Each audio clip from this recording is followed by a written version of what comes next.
Sejam todos muito bem-vindos ao nosso vídeo sobre os temas mais complexos do livro de Juízes. Nós já caminhamos ao longo de todo o livro de Juízes, mas agora iremos nos deter nas passagens que levantam muitas discussões no meio acadêmico. Eu já aviso que há algumas passagens realmente complicadas e uma delas, especificamente, é tão chocante que nos faz imaginar se estamos lendo a Bíblia ou uma história de terror de Stephen King. Não é brincadeira, não. É realmente uma passagem perturbadora que se encontra na parte final do livro de Juízes. É necessário explicar o que realmente aconteceu, pois aqueles que não conhecem o contexto histórico chegam a conclusões precipitadas. Então preparem-se, pois sanaremos as passagens mais complicadas e ficará demonstrado, mais uma vez, que a palavra de Deus é inerrante e fiel, digna de toda a nossa reverência.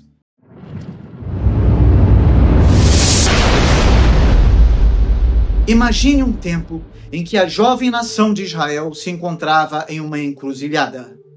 O território cercado de inimigos determinados a expulsá-los era palco de conflitos constantes. Nesse cenário tenso, surgiu uma série de líderes conhecidos como juízes, personagens que desempenharam um papel crucial na sobrevivência e na consolidação do povo israelita. Esses juízes não eram magistrados como conhecemos hoje, mas libertadores, guerreiros e guias espirituais que surgiram em momentos críticos. Aqui temos uma questão que levanta discussões. Ao todo, foram 15 indivíduos que lideraram Israel em um período de aproximadamente 350 anos. No entanto, alguns estudiosos sugerem que esse intervalo possa ter sido menor, talvez em torno de 200 anos, devido à sobreposição dos períodos em que governaram diferentes regiões. Eles não comandavam uma nação unificada, mas tribos isoladas que se defendiam de ameaças externas e, não raro, se envolviam em conflitos internos.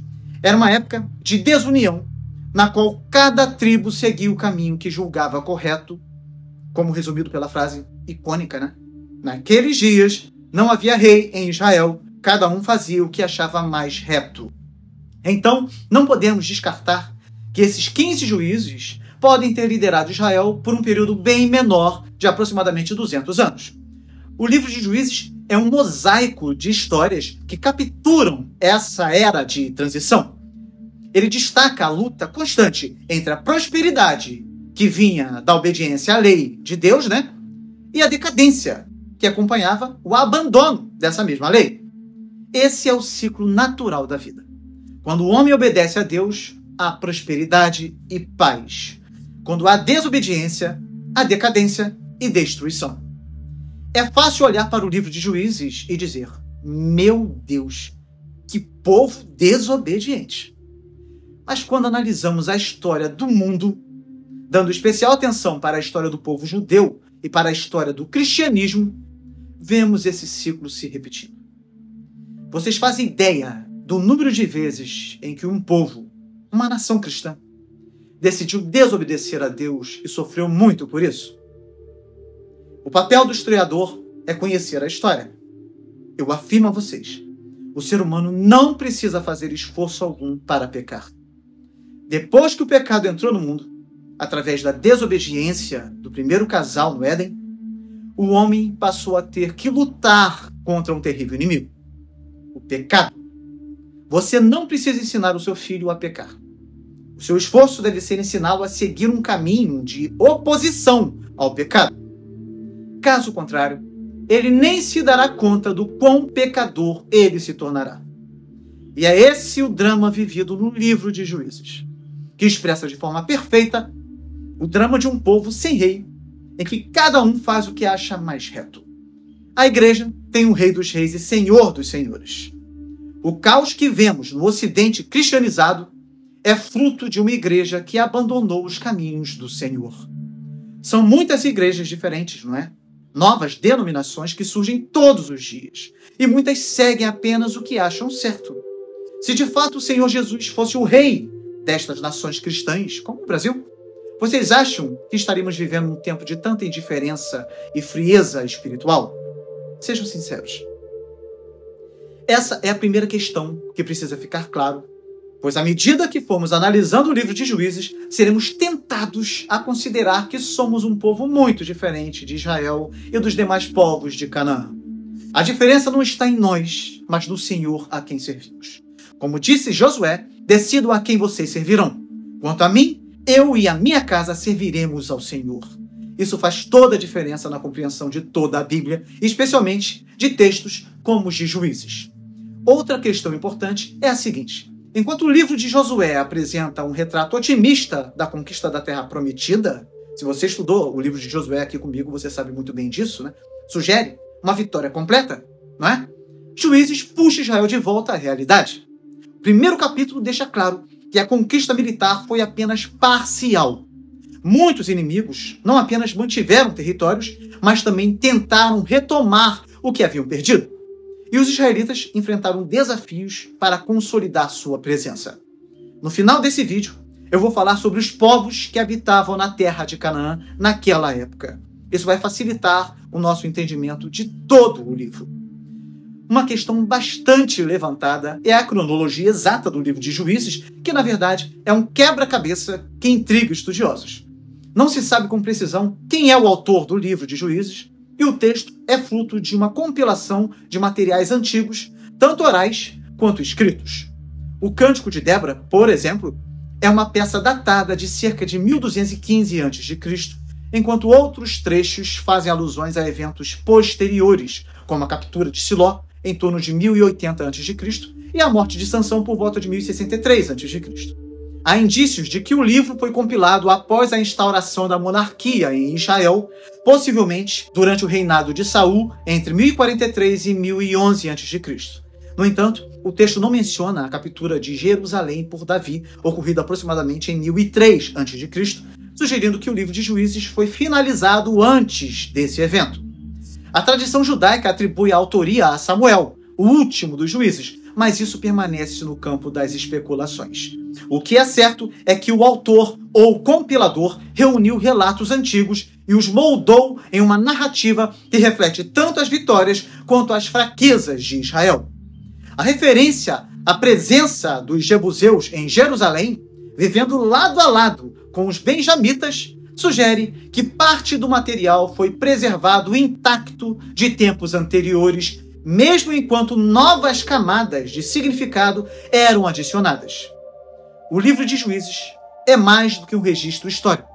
É uma janela para a alma de um povo que lutava para se definir em meio à adversidade. Sem os juízes e os heróis que eles representam, é possível que Israel tivesse desaparecido como tantas outras civilizações antigas. Em vez disso, esse período de caos e fragmentação serviu como um cadinho em que foram moldadas as bases de uma nação que influenciaria o mundo para sempre. Em posse destas informações, vamos agora começar a analisar o texto em si. No capítulo 1, os homens de Judá lutam contra os cananeus e os fariseus, e eles também capturam Adoni-Bezeque. Quem era ele, afinal? No hebraico, Adoni-Bezeque significa senhor de Bezeque, né? Bezeque era uma aldeia cananeia que, segundo Eusébio de Cesareia, ficava a 27 quilômetros a leste de Neápolis, em Siquém. O texto nos diz que Adoni-Bezeque havia subjugado 70 reis. Isso demonstra que os reinos na Palestina e ao redor eram bem pequenos, assim como o reino de Adoni-Bezeque, tá? Também era pequeno.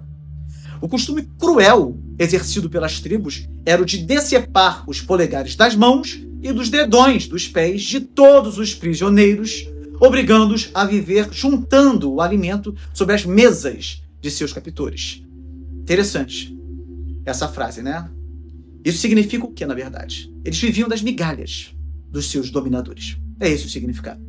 Provavelmente, os outros chefes da época também seguiam esse costume. Adoni-Bezeque, por ser o cabeça dos cananeus e perizeus, ele lutou contra as tribos invasoras de Israel. Seu exército foi derrotado e ele foi aprisionado. Então foram decepados os seus polegares e os dedões dos pés, uma aplicação da lei de talião, olho por olho, dente por dente. Isso demonstra que os israelitas agiam de forma tão bárbara quanto os seus contemporâneos. Adoni-Bezeque foi levado a Jerusalém, onde morreu dos ferimentos recebidos. Como ele foi levado a Jerusalém? Alguns estudiosos dizem que Adoni-Bezeque é o mesmo Adoni-Zedeque, citado no capítulo 10 do livro de Josué, onde aparece como o rei de Jerusalém. Será que Josué e Juízes estão falando da mesma pessoa? Adoni-Zedeque, cujo nome em hebraico significa Senhor de Zedeque, Senhor da Justiça, ou Senhor Justo, foi um rei cananeu que governava Jerusalém. Seu nome, curiosamente, ecoa o de Melquisedeque, um rei muito mais antigo dessa mesma cidade. Isso levanta a hipótese de que Zedeque talvez fosse um nome ancestral para Jerusalém. Mas ao contrário de Melquisedeque, conhecido pela paz e justiça, Adoni-Zedeque é lembrado como um dos primeiros líderes locais a resistir ferozmente à invasão israelita liderada por Josué. Tudo começou quando Adoni-Zedeque soube da destruição de Ai e da aliança firmada entre os gibeonitas e Israel. Esse movimento estratégico colocou em alerta o rei de Jerusalém, que prontamente formou uma coalizão com outros 4 reis amorreus, os governantes de Hebron, Jarmute, Laques e Eglon. Unidos, eles atacaram Gibeon, que havia se aliado a Israel. Falamos sobre tudo isso no vídeo sobre Josué. Então, desesperados, os gibeonitas enviaram um pedido de socorro a Josué, que rapidamente respondeu, liderando uma ofensiva impressionante. A batalha foi marcada por 2 eventos extraordinários que foram tratados no vídeo sobre as passagens mais difíceis de Josué. Primeiro, Josué ordenou que o sol parasse, um evento que ecoa através dos séculos como uma das manifestações mais dramáticas do poder divino. Segundo, uma tempestade de saraiva devastadora caiu sobre os exércitos inimigos em fuga, demonstrando mais uma vez a intervenção divina em favor de Israel. Apesar de todos os esforços, os 5 reis se refugiaram em uma caverna em Maquedá. Mas o esconderijo foi descoberto e os líderes hebreus, em um gesto de triunfo, carregado de simbolismo, colocaram seus pés sobre os pescoços dos reis derrotados. Esse ato foi registrado em evidências arqueológicas. Após serem executados, os seus corpos foram expostos em árvores até o anoitecer, como era permitido pela lei, em Deuteronômio 21, versículo 23, antes de serem lançados de volta à caverna, que foi selada com grandes pedras. Portanto, Adoni-Zedeque foi morto na época de Josué, ao passo que aqui em Juízes, Adoni-Bezeque foi morto pelos homens de Judá após a morte de Josué. Portanto, é mais provável que Adoni-Bezeque tenha sido levado para Jerusalém como um troféu de guerra, simbolizando o poder de Judá sobre seus inimigos, já que ele era um rei que havia subjugado 70 reis e os homens de Judá queriam atacar Jerusalém. Mas então surge uma questão intrigante, que tem levado muitos céticos a afirmarem de pé juntos que a Bíblia é contraditória. No mesmo capítulo de Juízes, lemos que os homens de Judá tomaram Jerusalém, mataram seus habitantes e incendiaram a cidade. Isso está registrado em Juízes 1, versículo 8. Contudo, um pouco mais adiante, o texto nos informa que os benjamitas não expulsaram os jebuseus que ainda habitavam Jerusalém. Isso está no versículo 21. E além disso, o livro de Josué, capítulo 15, versículo 63, também relata que os descendentes de Judá não conseguiram desalojar os jebuseus que permaneceram na cidade. O que aconteceu realmente é que somente nos dias de Davi é que aquela área foi subjugada. Então, estamos diante de uma clara contradição na Bíblia, certo? Não. Alguns estudiosos supõem que apenas uma parte da área de Jerusalém havia sido tomada e a outra parte não. Enquanto outros dizem que há 2 fontes informativas em foco, que refletem diferentes tradições históricas, cada uma destacando aspectos distintos da conquista. Uma das quais retrata Jerusalém como conquistada e outra como não conquistada. Portanto, o que poderia ser visto como uma contradição é, na verdade, uma reflexão das complexidades históricas e culturais daquela época. Esses relatos, com todas as suas nuances, destacam a luta contínua de Israel para estabelecer-se na Terra Prometida, enquanto evidenciam a interação entre o humano e o divino na construção de sua história. No capítulo 2, outra questão interessante é a expressão trazida pelo texto ao dizer que o povo se prostituiu com outros deuses. A aliança estabelecida por Deus com o seu povo é como um casamento. Qualquer quebra de aliança é vista como ato de adultério, imoralidade, e além disso, esses cultos a outros deuses envolvia a prostituição física. Já falamos sobre os prostitutos e prostitutas cultuais.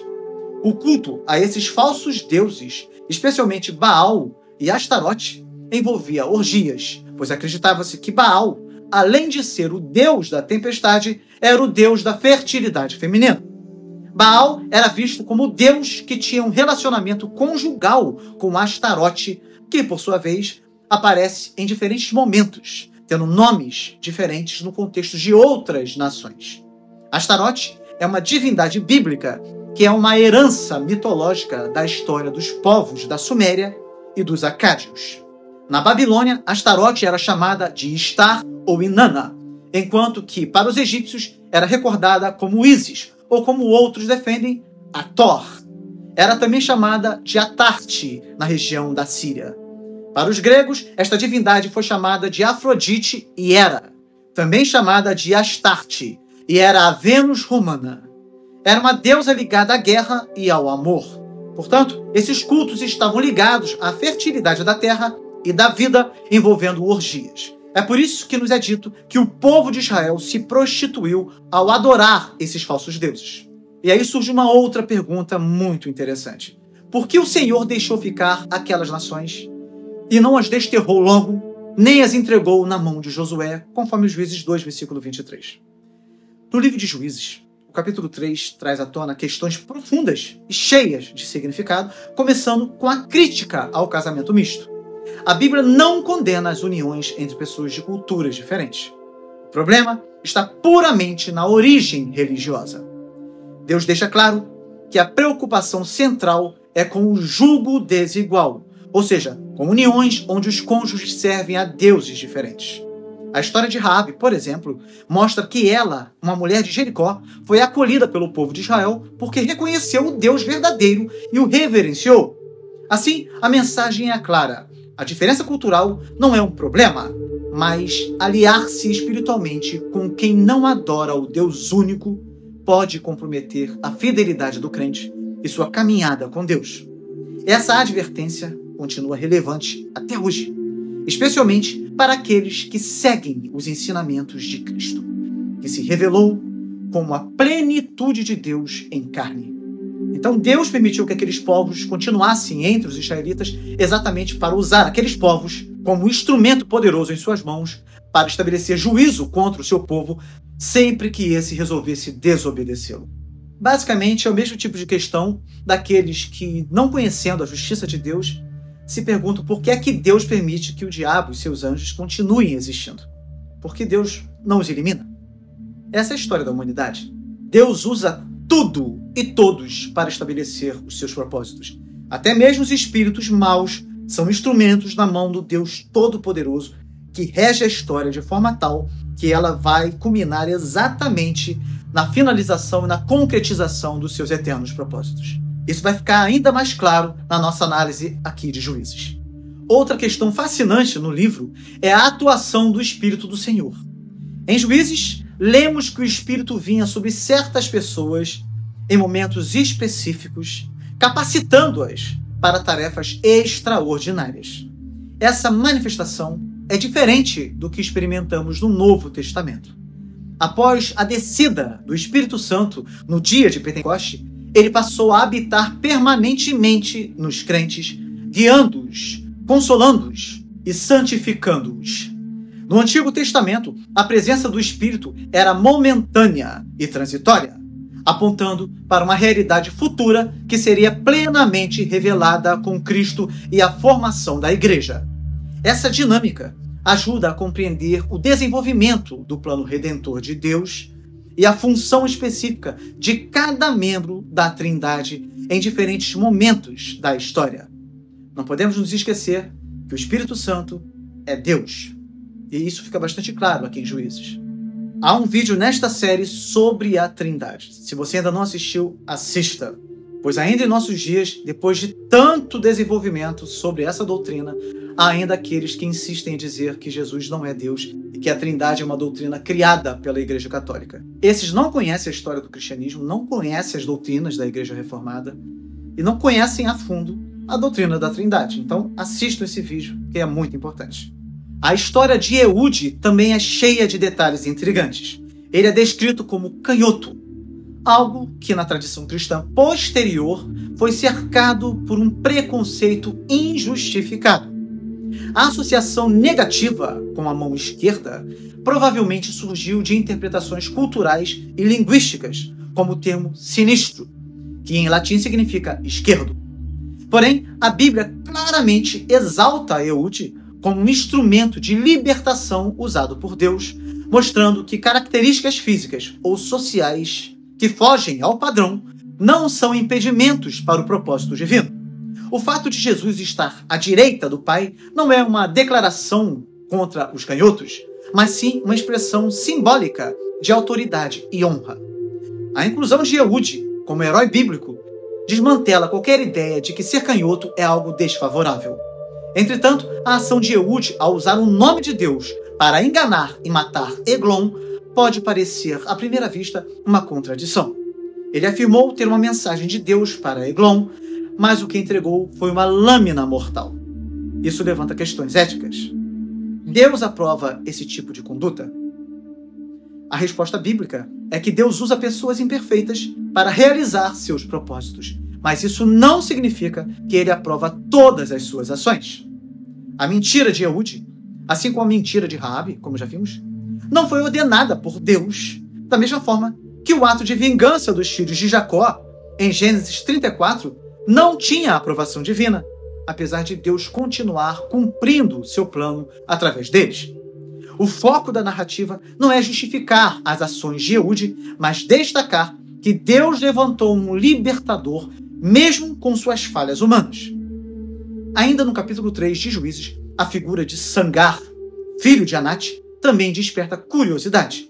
Ele é mencionado de forma breve, mas sua história é impressionante. Com uma aguilhada de bois, um instrumento simples usado para conduzir animais, ele matou 600 filisteus. Essa aguilhada de bois, na verdade, era um nome que se dava a uma vara comprida de madeira, que na ponta, muitas vezes, era posto um metal. Era uma aguilhada de bois porque era usada para tocar o boi, não sendo, portanto, um osso de alguma parte do boi. O uso de uma aguilhada como arma é notável, não é? Isso demonstra como Deus pode usar os meios mais improváveis e simples para realizar feitos extraordinários.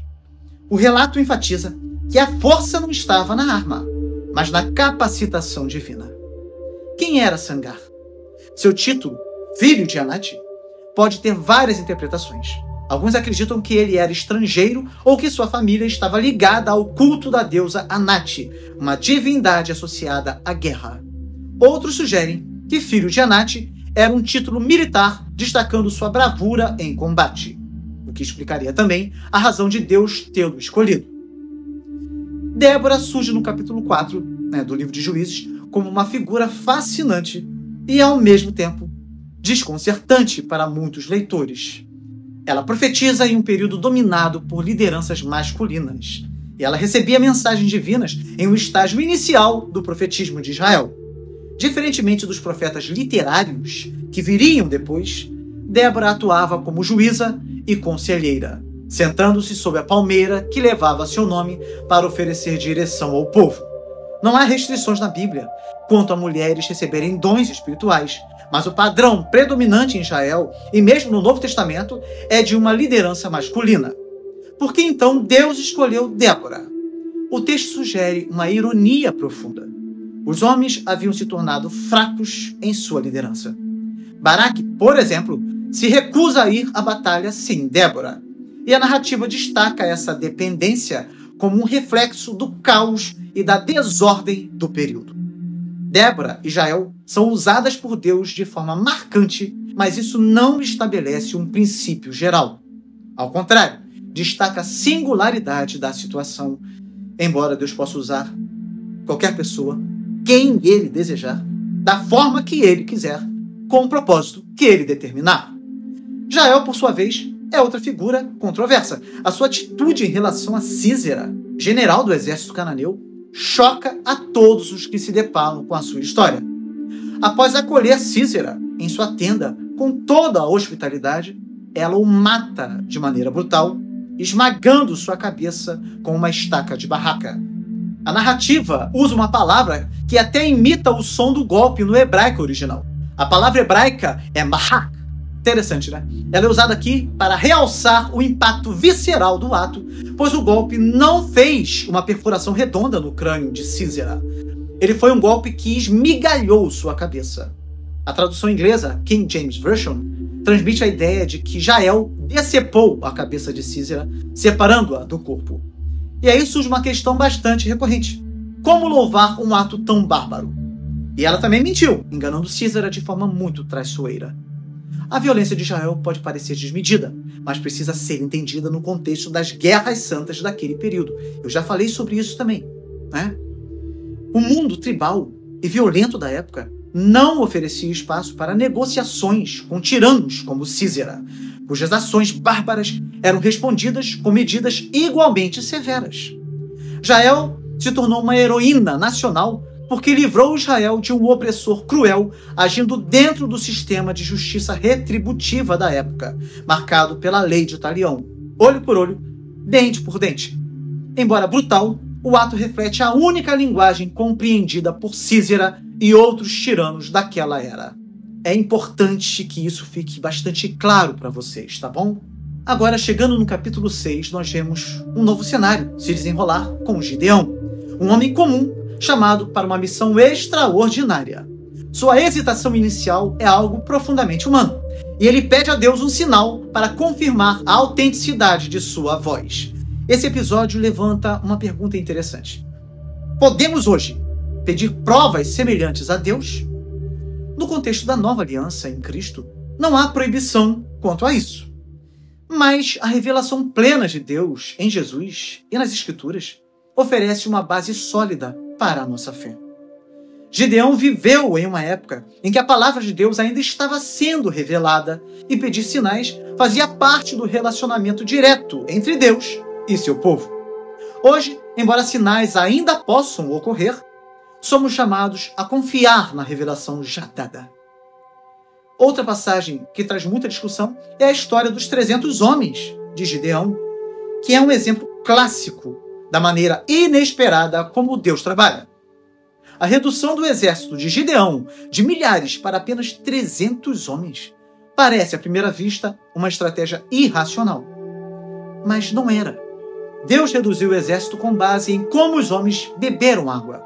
Os que lamberam a água como cães sedentos demonstraram uma atenção menor, se prostrando e ficando desprotegidos de um ataque iminente.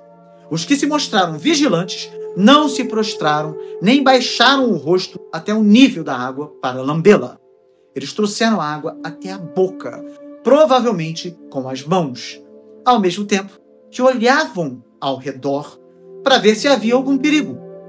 O termo hebraico usado para indicar o ato de lamber a água é um termo que imita o som que um cão faz quando bebe água. Yalok. Então multiplica isso. Yalok, yalok, yalok. Interessante, né? A Bíblia faz muito uso desse tipo de linguagem. Infelizmente, na tradução para outros idiomas, muito se perde do sentido original. Esse tipo de artifício linguístico se chama onomatopeia e se encontra presente em todos os idiomas.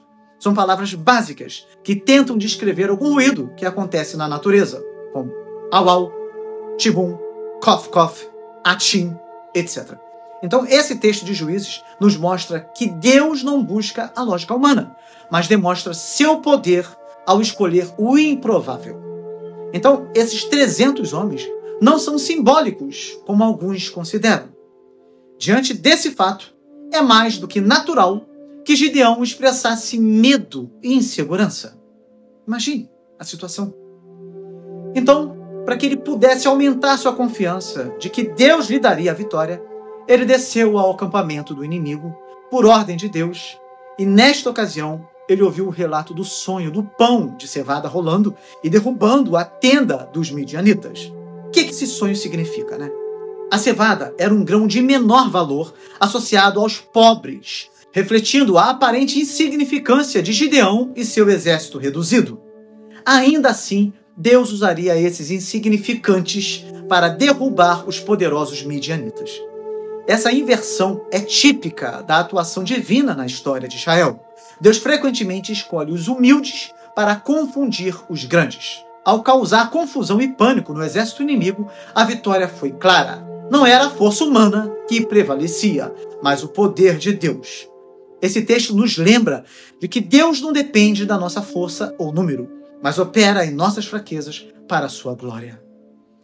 E por falar de força e número, o texto traz uma outra questão importante, que expressa o poder de Deus nesta batalha.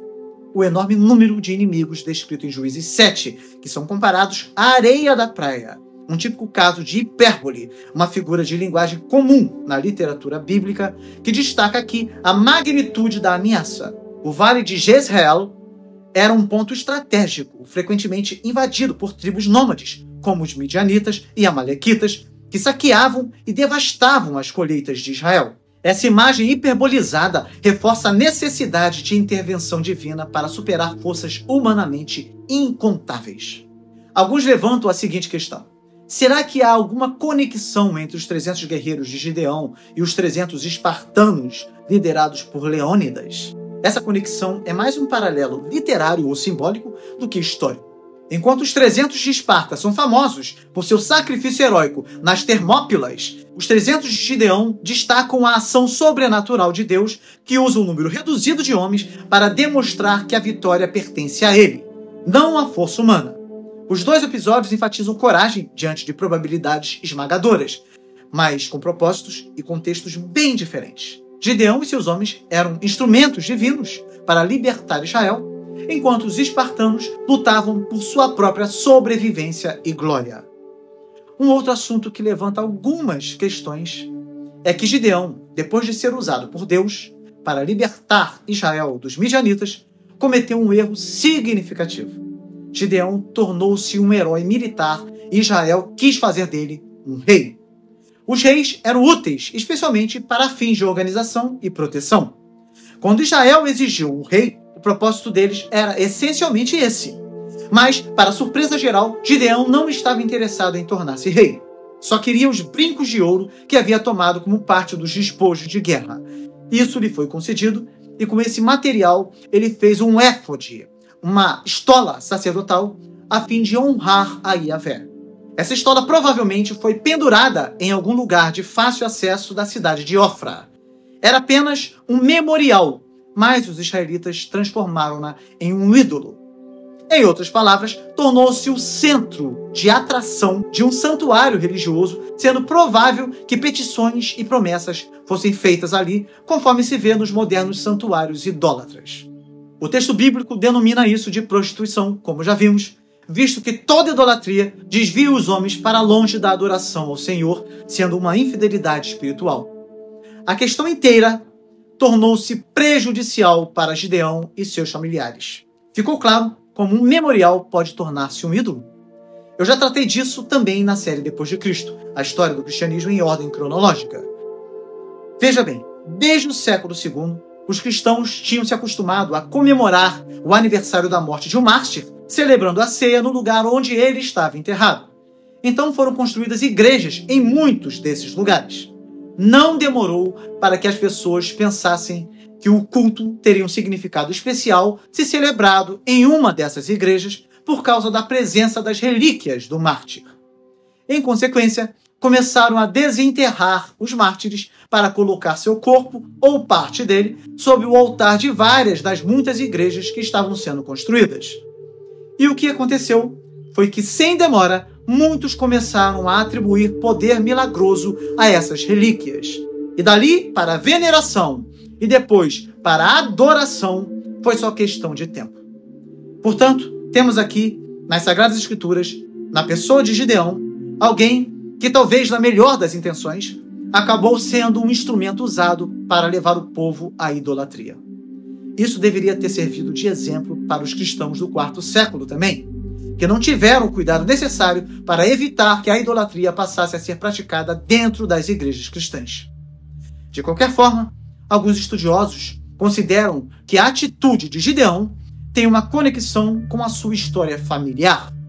Seu pai, Joás, havia erigido um altar para Baal e Gideão foi inicialmente chamado por Deus para destruí-lo.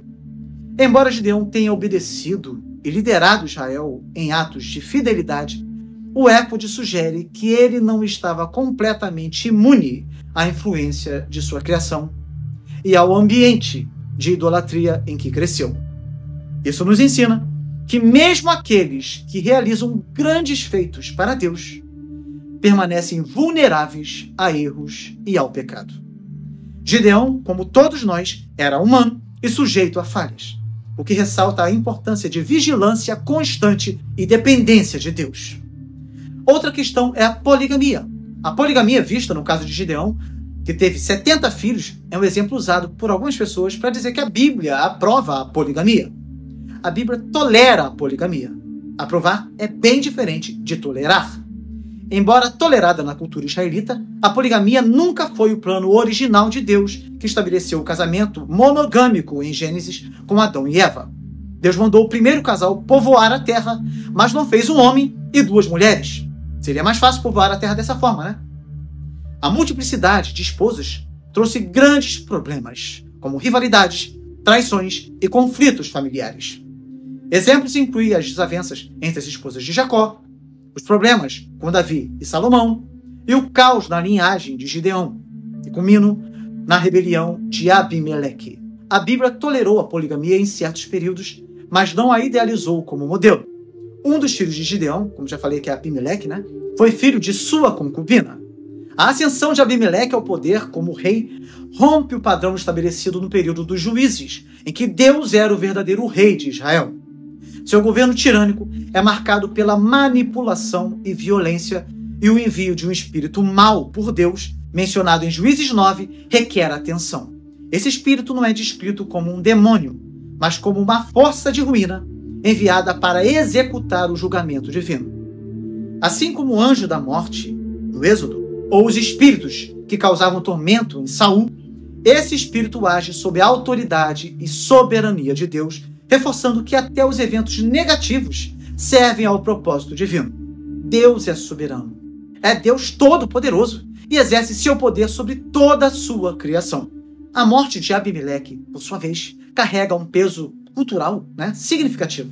Ele foi mortalmente ferido por uma mulher que jogou uma pedra de moinho em sua cabeça, mas pediu a seu escudeiro que o matasse para evitar a vergonha de ser morto por uma mulher.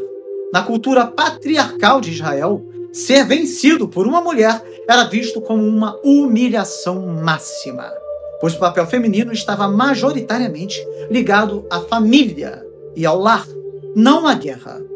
Isso também reflete um tema irônico recorrente em Juízes, onde mulheres como Jael e Débora, como eu já falei, subvertem as expectativas culturais e demonstram força em momentos críticos.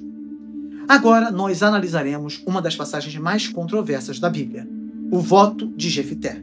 Quando Jefté, ao retornar da vitória, promete sacrificar o que primeiro sair de sua casa, muitos acreditam que ele ofereceu sua filha em sacrifício literal em conformidade com votos feitos a Deus. No entanto, outros argumentam que sua filha foi dedicada a uma vida de virgindade, o que era considerado morte social em uma cultura que valorizava a maternidade e a continuidade da linhagem. O texto não dá uma resposta definitiva, mas reforça a importância de evitar votos precipitados e a seriedade de cumprir compromissos diante de Deus. Ambas as interpretações refletem o custo de decisões impensadas e as complexidades do relacionamento humano com o divino. Juízes 11 é um texto conhecido como o sacrifício da filha de Jefté. Aparentemente, Jefté ofereceu sim sua filha como sacrifício humano no altar para cumprir sua promessa apressada. O termo holocausto é olã, que em todos os outros trechos significa um sacrifício de sangue totalmente consumido no altar pelo fogo. Porém, alguns estudiosos demonstram que a interpretação de ter havido um caso de sacrifício humano não pode resistir à luz do próprio contexto e que esta palavra pode significar também subir escadas ou degraus, assim como a fumaça do holocausto subia ao céu. Neste caso, poderia ter o sentido de total dedicação, se aproximar mais, se elevar até Deus. Se isso estiver correto, o voto de Jefté teria sido: quem sair da porta da minha casa será do Senhor, e eu o oferecerei para uma completa dedicação ao Senhor. E há também uma questão de tradução que também dificulta a correta interpretação dessa passagem. O último verso de Juízes 11 diz que as filhas de Israel iam anualmente para lamentar a filha de Jefté. A palavra traduzida aqui como lamentar é taná.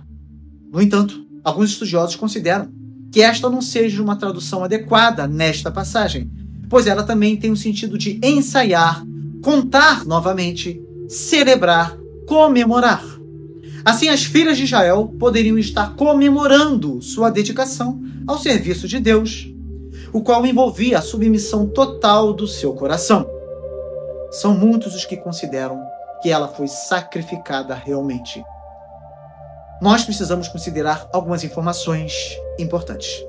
Vejam só. O sacrifício humano sempre foi entendido desde os dias de Abraão, quando Deus substituiu um carneiro pelo filho de Abraão, Isaque. Desde aquela ocasião, foi considerado como sendo uma ofensa e uma abominação perante o Senhor, sendo expressamente denunciado e proibido em Levítico 18, versículo 21, Levítico 20, versículo de 2 a 5, Deuteronômio 12, 31 e 18, versículo 10. Não existe nenhuma evidência que qualquer israelita tenha oferecido um sacrifício humano antes da época de Acais, que foi o 12º rei de Judá, no ano 743 a 728 a.C. É difícil imaginar que Jefté pudesse ter suposto que o seu voto agradaria a Deus e que o sacrifício de holocausto de uma pessoa teria agradado a Deus ao perpetrar tal crime e abominação. No entanto, naquele contexto em que cada um fazia o que achava certo, também fica evidente que o culto de Israel tinha entrado em um período de grave degradação e que até mesmo os aspectos mais nobres da legislação mosaica eram ignorados ou mesmo desconhecidos. Talvez, devido à fé sincretista que havia substituído o código mosaico, Jefté tenha ignorado ou esquecido os melhores aspectos da lei de Moisés, considerando assim que o seu voto era algo correto. É de admirar que a sua filha não tentou escapar de todo o sofrimento que o voto de seu pai lhe traria, mas pediu apenas um período de 2 meses para lamentar não a sua morte iminente, mas sua virgindade perpétua, conforme o termo hebraico betulim usado. Isso pode ter acontecido porque morrer sem deixar descendência, naquela época, era a pior tragédia que podia acontecer a uma mulher, ainda mais se ela fosse filha única. Portanto, a atitude dela de lamentar pode ser aplicada tanto ao sacrifício quanto à virgindade, pois em ambos os casos ela não deixaria descendência. E algo que deve ser levado em conta é que se realmente Jefté pretendesse sacrificar sua filha, os sacerdotes de Siló provavelmente teriam vindo até ele durante aquele tempo para lembrarem e alertarem a ele que existia uma proibição divina relativa a sacrifícios humanos. Precisamos considerar isso. Ademais, todo o contexto nos mostra que Jefté não era uma pessoa apressada, mas agia com muita cautela e sabedoria. Porém, ainda que possamos admitir que, neste caso, ele agiu de forma precipitada, Levítico 5, versículos de 4 a 5, permite que alguém que faz um voto precipitado confesse o pecado e busque perdão. Será que Jefté pode não ter considerado isso como uma opção, possivelmente por falta de conhecimento? Ou será que a sua rigidez o levava a cumprir o voto literalmente? Além disso, Levítico 27 oferece a possibilidade de resgatar uma pessoa consagrada mediante pagamento. Novamente, será que Jefté não considerou essa alternativa? Será que ele ignorou o que a lei dizia, talvez por razões culturais, ou por acreditar que romper o voto traria maior desonra, mesmo que isso implicasse na extinção de sua descendência, visto que ele só tinha uma filha? Também precisamos considerar que o versículo 39 nos informa que depois de Jefté ter cumprido seu voto, oferecendo sua filha como holocausto, ela não conheceu homem algum. Será que essa observação faz algum sentido se ela tivesse sido morta? Mas seria uma observação perfeitamente relevante se ela tivesse sido dedicada ao serviço do Senhor à porta do tabernáculo durante o restante da sua vida. Essa visão é fortalecida por exemplos de mulheres dedicadas ao serviço religioso, como aquelas mencionadas em Êxodo 38, versículo 8, e 1 Samuel 2, e 1º livro de Samuel 2, versículo 22. Além disso, Ana, no Novo Testamento, é descrita como uma viúva que servia continuamente no templo. O pior dessa situação não está no fato de a filha de Jefté se consagrar ao culto divino, mas sim na certa extinção da linhagem de Jefté. Se a filha de Jefté foi sacrificada literalmente ou permaneceu virgem para sempre, o resultado foi o mesmo. A linhagem de Jefté foi extinta. Isso é significativo em uma cultura que valorizava muito a continuidade da família e da herança. No entanto, embora o texto não mencione, Jefté poderia ter adquirido uma concubina e ter suscitado assim uma descendência, mas o texto não fala nada acerca disso. Alguns estudiosos dizem que é muito provável que tanto Jefté quanto sua filha choraram por sua virgindade, não havendo aqui nenhum caso de sacrifício humano. Esses estudiosos dizem que as escrituras recomendam Jefté. Ele não é repreendido. Ele governou sobre Israel durante outros 6 anos. Em 1 Samuel 12, versículo 11, Jefté é mencionado como um dos que mantiveram Israel a salvo. Será que Samuel teria recomendado Jefté se ele tivesse sacrificado a própria filha, desobedecendo a lei de Deus? Mais importante ainda é que Hebreus 11 menciona Jefté como um herói da fé em lugar de uma figura pagã desprezível. O que você acha que aconteceu? Será que Jefté praticou um sacrifício humano? Ou o que ele fez foi dedicar sua filha ao serviço de Deus, o que envolveu o desafio notável da sua virgindade perpétua, que resultaria, a não ser que ele arranjasse uma outra família, uma outra concubina, mas o texto não fala, né? Resultaria na extinção de sua própria linhagem. Além disso, o versículo 39 nos diz que ele levou a cabo o seu voto, mas não adiciona que sua filha morreu. Ao invés disso, diz que ela nunca deixou de ser virgem, nunca conheceu o homem. Qual a interpretação faz mais sentido para você? O texto dá margem para essas duas interpretações. Até porque os targums, que são tradições e comentários da Bíblia hebraica para o aramaico, de modo geral, afirmam o real sacrifício da filha de Jefté. Além disso, o grande historiador e general judeu Flávio Josefo, que viveu na época dos apóstolos de Jesus, observou que aquilo que Jefté tinha feito não era nem legítimo, nem aceitável diante de Deus. Também não há indícios históricos em favor do celibato forçado em Israel. Isso é importante ser dito também. Essa é uma daquelas passagens intrigantes mesmo. Fato é que a história de Jefté é uma demonstração clara de como Deus pode usar aqueles que são marginalizados pela sociedade. Jefté era filho de uma prostituta, foi rejeitado por seus irmãos, né? E se tornou líder por sua habilidade militar e pela necessidade de Israel em um momento crítico. Isso reflete um princípio bíblico profundo para nós. Deus não escolhe com base na origem ou status, mas por sua própria graça e propósito.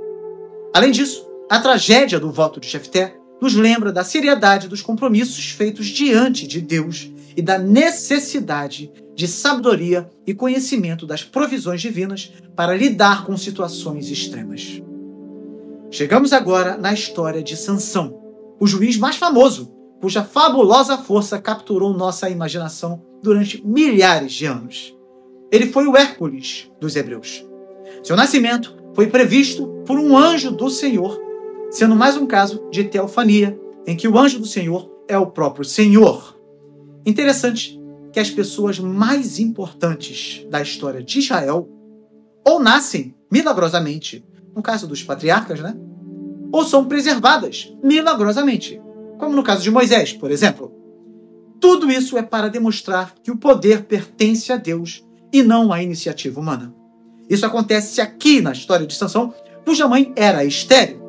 Sansão foi consagrado como nazireu desde o ventre, com um propósito claro: libertar Israel dos filisteus.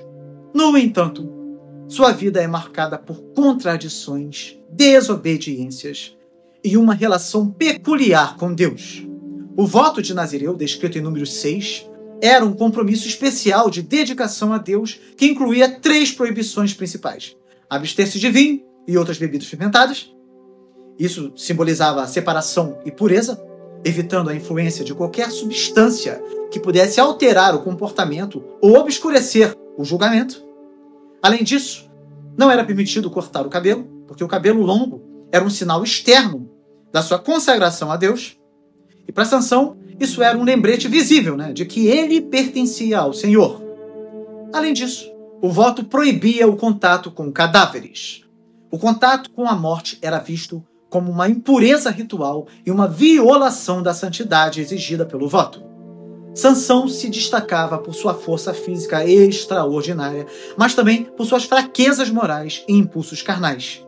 Ele frequentemente desobedecia ao voto nazireu. Ele acabou se interessando pela filha de um filisteu e com ela casou apesar dos protestos de seus parentes. A arqueologia sugere que as filisteias eram conhecidas por sua beleza e adornos elaborados, o que pode ter atraído Sansão. Apesar de sua desobediência, Deus continuou a usá-lo. Isso demonstra a graça de Deus e sua capacidade de realizar seus propósitos, mesmo através de pessoas imperfeitas. Na época dos juízes, pensem só. Se Deus tivesse exercido sua ira de forma decisiva contra Israel, o povo teria sido destruído, pois constantemente se afastava de seus caminhos. Não é verdade? Em vários momentos, o texto bíblico menciona que o Espírito do Senhor veio sobre Sansão. Isso está em Juízes 14, versículo 6, versículo 19, Juízes 15, versículo 14. E essa manifestação era uma capacitação especial para realizar feitos extraordinários, como derrotar os filisteus. No contexto do Antigo Testamento, como vimos aqui, o Espírito Santo não habitava permanentemente nas pessoas, mas vinha de forma temporária para capacitar indivíduos para tarefas especiais. Quando Sansão revelou o segredo da sua força a Dalila e permitiu que o seu cabelo fosse cortado, ele quebrou o último elo visível de sua consagração. Sua força desapareceu porque ele já havia se afastado de Deus em seu coração. Isso é importante demais. O fato de seus cabelos começarem a crescer novamente simboliza a renovação da graça divina. E sua última oração mostra que ele reconheceu que sua força vinha de Deus, não de si mesmo. Em uma ocasião especial, para honrar o deus-chefe Dagon, os filisteus trouxeram Sansão para fazer parte da diversão do festival. Dagon era um deus adorado pelos filisteus, geralmente associado à fertilidade e à colheita. Há interpretações que relacionam Dagon com o deus peixe, devido à etimologia do nome que lembra. Dag é peixe em hebraico. E outros o conectam com Baal, deus da fertilidade e das tempestades. Essa associação com Baal sugere uma conexão mais ampla com o panteão cananeu, destacando a idolatria dominante na época. A festa estava sendo realizada entre 2 pilares que sustentavam o local. Após uma rápida oração a Yahvé, Sansão agarrou os pilares, derrubou-os e com eles toda a construção veio abaixo, matando a si mesmo e a 3.000 filisteus. Assim, com sua morte, Sansão matou mais inimigos do que havia matado durante toda a sua vida, o que foi uma realização e tanto. Sansão teve vários encontros próximos com Yahvé, e o Deus de Israel nunca o desapontou. Ele cometeu muitos erros e tomou mais decisões, mas ainda assim conseguiu realizar o trabalho, e talvez essa seja uma boa descrição da maioria de nós. Afinal, a queda e a redenção de Sansão apontam para a mensagem central da Bíblia. Deus redime seu povo, mesmo em meio à fraqueza e ao pecado. Os capítulos finais do livro de Juízes, dos 17 ao 21, apresentam um retrato sombrio de Israel durante um período de caos moral e espiritual, quando não havia rei em Israel, cada um fazia o que parecia certo aos seus olhos. Esses capítulos ilustram o declínio da nação em termos de idolatria, corrupção e violência. Somos confrontados em Juízes 17 com a história de Mica e o seu culto privado. Por que Mica desenvolveu o seu próprio culto? Mica fabricou uma imagem de ídolo e estabeleceu um culto em sua própria casa, nomeando primeiro um de seus filhos como sacerdote. Posteriormente, contratou um levita para atuar como sacerdote em seu santuário doméstico. Esse comportamento pode ser explicado pelo caos espiritual da época, pois a ausência de uma liderança espiritual central e da fidelidade ao tabernáculo de Siló fez com que muitos israelitas se voltassem para práticas religiosas pessoais ou sincréticas, mesclando elementos da religião mosaica com a idolatria cananeia. Ao estabelecer seu próprio sacerdote, Mica procurava controlar sua relação com a divindade, talvez para obter proteção e prosperidade de forma conveniente, sem seguir as normas prescritas na lei. Isso é muito possível. Outro ponto muito intrigante é o culto em Dan. A tribo de Dan, em busca de terras para ocupar, invadiu Laís, uma cidade pacífica, e a renomeou como Dan.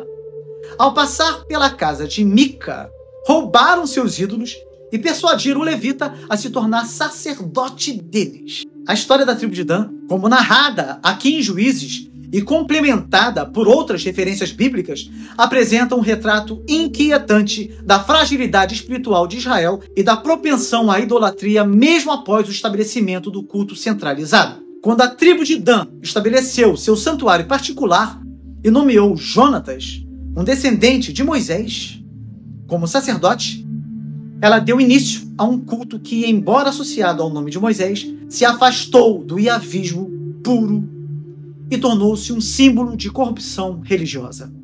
Apesar do templo em Jerusalém ter sido instituído como centro do culto ao Senhor, e antes disso o santuário em Siló ter desempenhado um papel semelhante, o culto de Dan persistiu. Alguns estudiosos sugerem que esse culto não era visto como rival, mas como uma extensão tolerada do sistema levítico, talvez devido à linhagem sacerdotal de Jonatas. Outros, no entanto, apontam que a manutenção desse oráculo privado se chocava com a pureza da adoração a Yahvé e com a exclusividade exigida pela lei. A condenação dos santuários de Dan e Betel, como vemos no primeiro livro de Reis, capítulo 12, versículo 29, confirma que essas práticas foram reprovadas pelos escritores bíblicos. Juízes 18, versículo 30, revela que Jonatas e seus descendentes serviram como sacerdotes da tribo de Dan. Isso é notável porque Gerson era filho de Moisés. A conexão de Jonatas com Moisés ressalta o contraste entre a fidelidade de Moisés e a corrupção de seus descendentes. O texto afirma ainda que esse culto idólatra permaneceu até o exílio, como eu já falei, mostrando como a idolatria foi profundamente enraizada e persistente. E uma questão difícil aqui é exatamente esse exílio mencionado. Alguns estudiosos mais conservadores acreditam que esse exílio envolve uma espécie de deportação pequena, ocorrida na época, talvez feita pelos filisteus. No entanto, algumas teorias relacionam esse cativeiro ao saque de Siló pelos filisteus, ocorrido após a batalha de Afec, registrado em 1 Samuel 4, versículo 11, quando a Arca da Aliança foi capturada. Nesse cenário, as dificuldades em Siló poderiam ter se estendido até Dan. No entanto, a distância entre os dois locais e a falta de evidências claras tornam essa interpretação conjectural.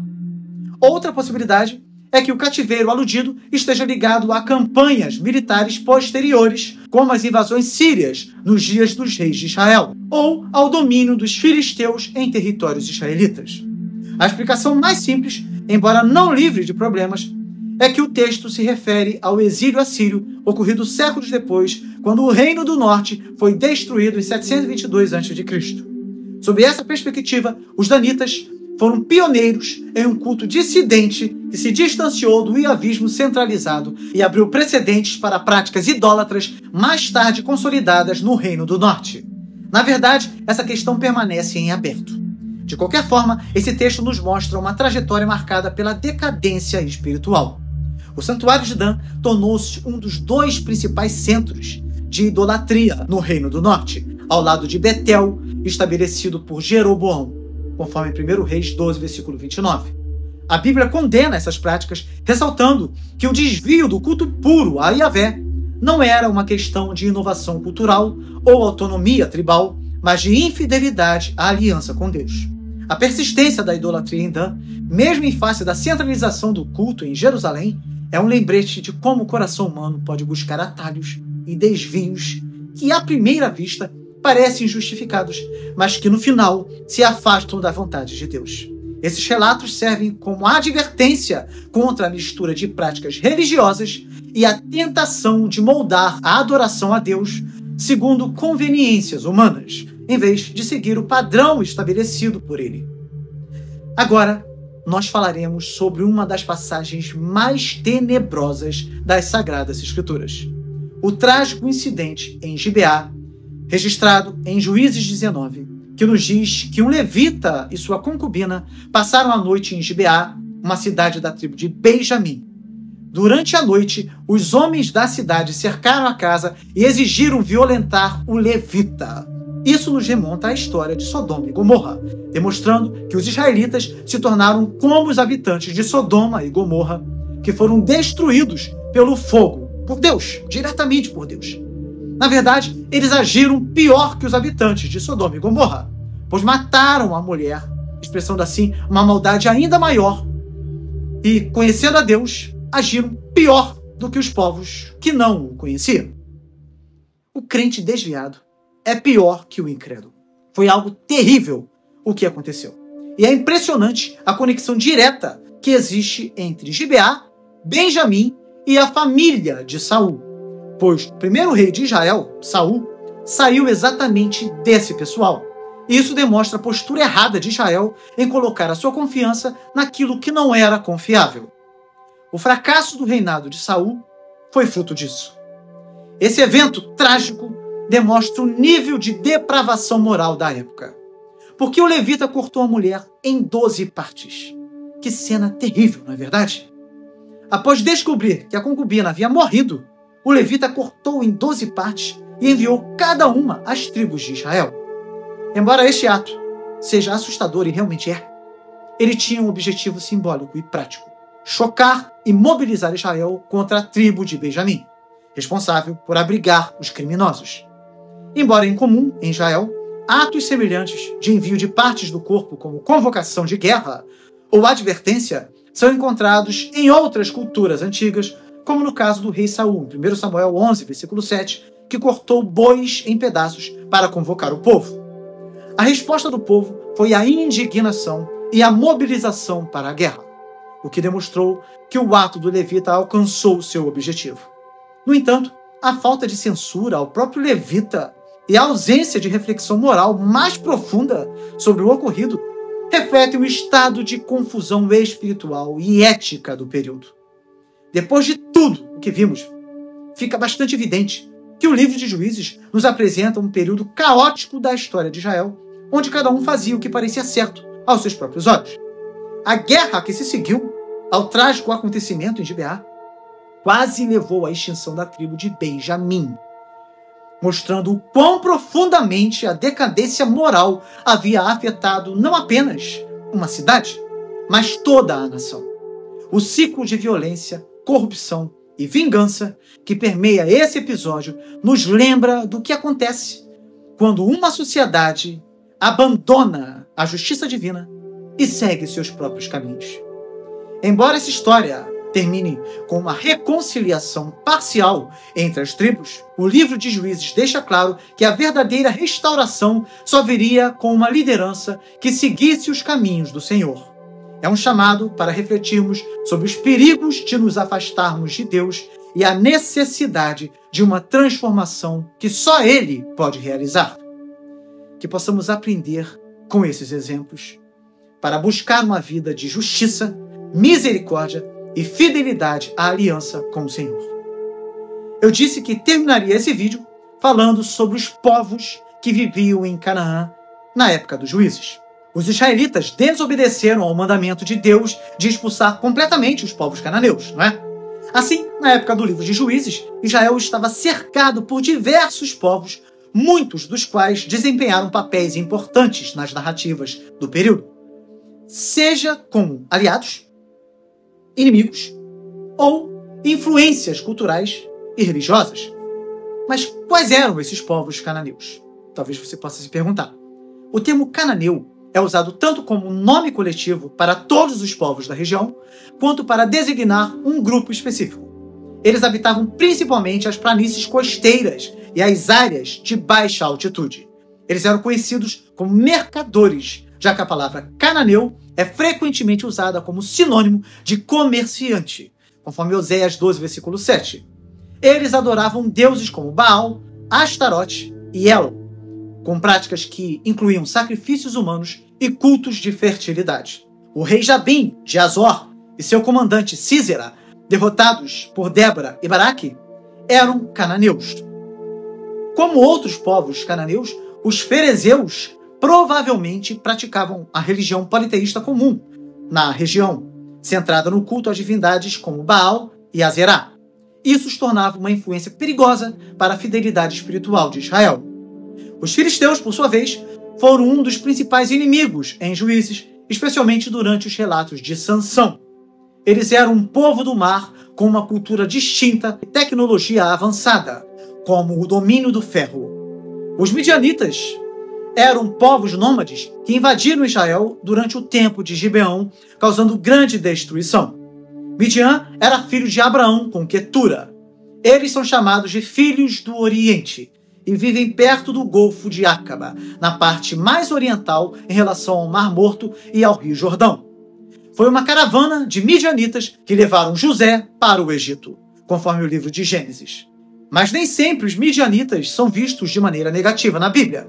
Moisés fugiu para Midian e seu sogro era um midianita. Juízes é o local em que mais temos informações sobre os midianitas, que junto com os moabitas representam uma inimizade com Israel.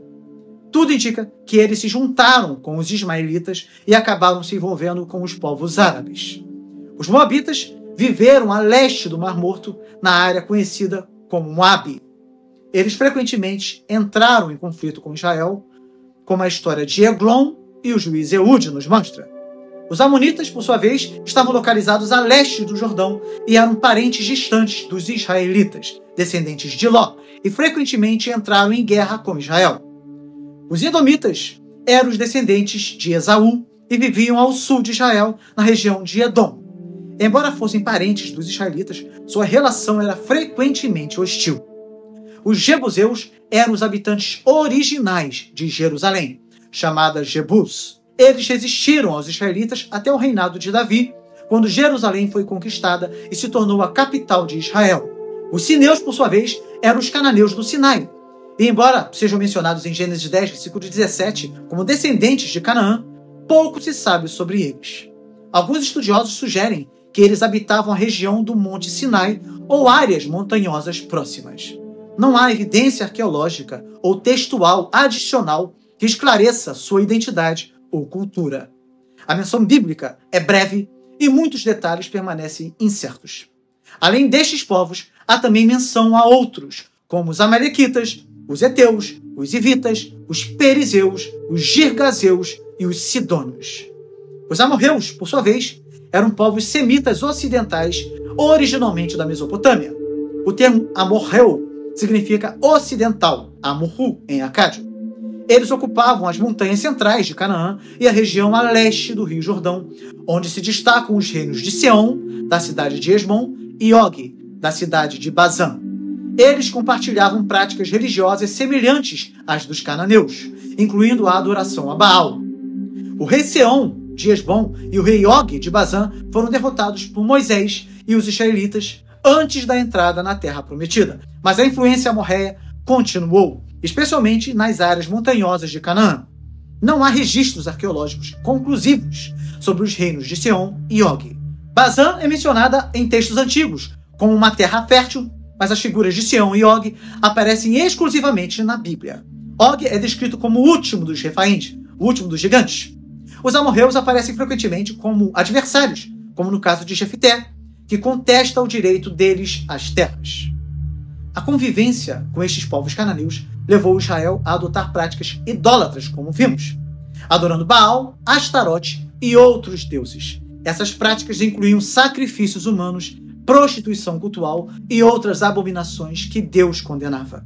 A idolatria dos povos cananeus aparece como uma das causas principais do afastamento de Israel de Deus como no caso de Gideão destruindo o altar de Baal em Juízes 6. Apesar da infidelidade de Israel, Deus permaneceu fiel e continuou a intervir, levantando libertadores que apontavam para o papel redentor de Cristo. Assim como Israel enfrentava tentações culturais, os cristãos hoje enfrentam desafios semelhantes de sincretismo e secularismo. A mensagem de fidelidade e dependência de Deus continua relevante. Chegamos ao final de mais um vídeo. Se você chegou até aqui, quero agradecer por acompanhar essa jornada pelas passagens mais difíceis de Juízes. Dê o seu like e não deixe de compartilhar sua opinião ou perguntas nos comentários. Eu peço que você também compartilhe esse vídeo para que mais pessoas tenham a oportunidade de estudar a Bíblia e a história do cristianismo em ordem cronológica, uma exclusividade aqui do canal A Bíblia Toda. Que Deus te abençoe muito e até o próximo vídeo com a graça de Deus.